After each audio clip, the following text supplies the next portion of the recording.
Here's how to add your Snap EBT card to Amazon.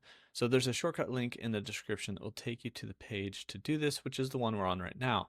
And basically, you can get 50% off grocery deliveries. You can get 50% off your Prime membership by qualifying for Prime Access and adding an active EBT card.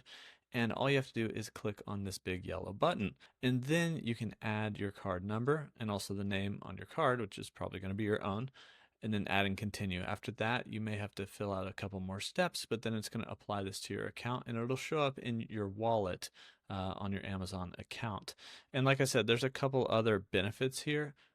You get this unlimited free grocery delivery for half price.